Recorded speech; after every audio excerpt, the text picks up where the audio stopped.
When sailing high performance boats downwind, you need foot straps. This is so you can drive it hard downwind through the waves and stay secure to the boat. This configuration here, we've got them both as far back as possible and the crew and the helm right next to each other. So therefore the weight is going to be as far back as possible in the boat. Also the material of these is so that if we do have a really big accident, they're more than likely going to snap. They're slightly rubbery and they will just save our feet. Interlocking and moving in and out the foot straps is a skill in its own right, so why not practice it? Simply unlock and move into the boat and then repeat the process until it's second nature. Having the crew's back leg over the helm's front allows him to bend and move independently. This may be uncomfortable for the helm, but staggering your feet on the gunnel can help. This is what it's all about, ripping downwind in 30 knots, and she's a leaper.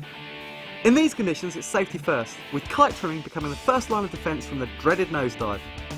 Bad waves are usually visible from a distance, so plan ahead, and when the bow looks like it's going down, flog the kite, only shooting back on when danger's past.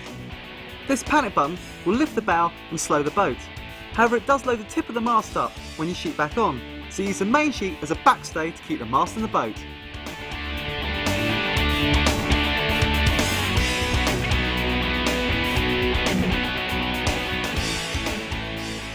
Right, I'm on the starboard lay line, approaching the windward mark, or fast approaching the windward mark. Things I've got to do. Right, hoist myself up, in I come. Ease the kicker to my set marked place for downwind. Recleat. Ease Cunningham, make sure it goes off as much as possible. Recleat. Back out, ease jib sheet slightly. Back, possibly interlock with the helmsman depending on how windy it is. Wait for the windward wing to come down and the boat to bear away. Easing jib sheet through the whole turn. And then wait up as the boat comes away. Stepping in, easing jib sheet a little bit more. Recleating jib sheet, making sure it's clear of the spinnaker halliard. And then straight into the hoist, arm over arm, making sure if the boom's in on the centre line that I'm keeping my left arm low so I don't hit my elbow on the boom. Collecting spinnaker sheet as soon as it's up to the top and then climbing back out. Sliding out, clipping on, and then if it's good and breezy, back and interlocking with my helmsman into my foot strap. And then probably lowering myself right down to swing it hard. The key points for the bear away are to set the boat up for the turn and to ease the required amount of main for the conditions. Here Peter eases a kicker and Cunningham before moving his weight back out for the turn. He then throws the main out, with Alistair taking control as Peter moves in for the hoist. This gives him the perfect platform for a 5-second set. The 29er demonstrates how rolls can be adapted to suit individual boats. In this instance, the helm is able to set the control lines for the bear away, leaving the crew to focus on balance and speed right up to the mark. Pressure will then dictate who takes the main through the turn. In light airs, it's better for the crew to get on the halliard as soon as possible. However, fresh breeze requires more main off, which means the crew's better suited to the role.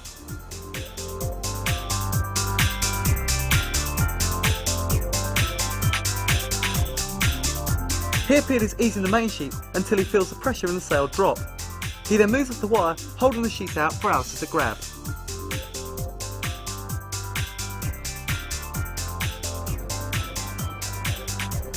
Judging the amount of weight required after the hoist is another skill, and the helm can help by calling the amount of pressure through the hoist. Peter can then judge whether to hit the handle or pause on the gunnel until the pressure builds.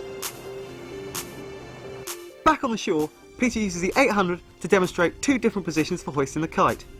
In light winds, gaining depth is important, so he hoists from the centre line to allow the helm to steer as low as possible.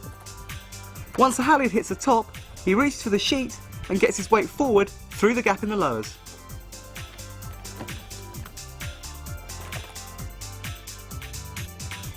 For windy conditions, the crew should aim to hoist from the windward side, moving back in the boat depending on sea state. It's a good idea to keep an eye on the bow, so you can move further aft if it looks like it's going down. Be ready to drop everything in big breeze to save a capsize, and with both helm and crew on the wire, you should be able to save almost anything.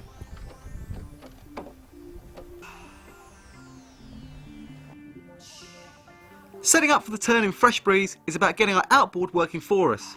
Always use some windward heel to aid the turn and make the rudder more efficient. If the boat doesn't feel right, then hold on until it does. 2 or 3 boat lengths lost at the mark makes a lot more sense than a trip down the mine.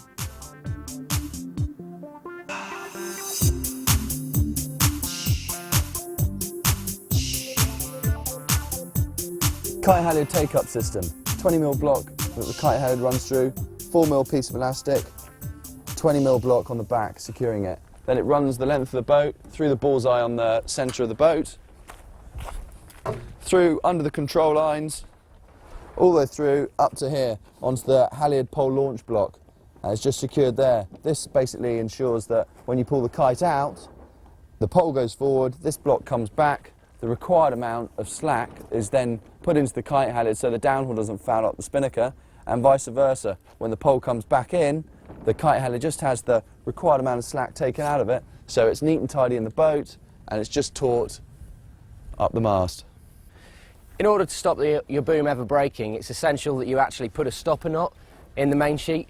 You put this stopper knot in a place where basically you don't allow the boom to hit any of the shrouds or the caps. If you allow this to happen, what will happen is when you do a big bear away and you have to ease the main a lot, if the boom hits, it'll just buckle and snap straight round the shroud. So it's very important to get these stopper knots in your main sheet. On our boat, you can obviously see that we've got a main sheet and jib sheet system that's a continuous piece of rope. I mean, out of all the time we've been sailing the 49er, we find that this is the best kind of system. We also have an elastic take-up system that's in this main sheet and jib sheet, and this elastic runs through the bullseye in the middle of the boat and to the back edge of the spinnaker pole, which is here. So when the spinnaker is up and flying and we're ripping downwind, the elastic pulls tight and pulls the main sheet and the jib sheet to the centre of the boat and just gives us the required amount of main sheet in my hand so that it doesn't get in the way during jibing.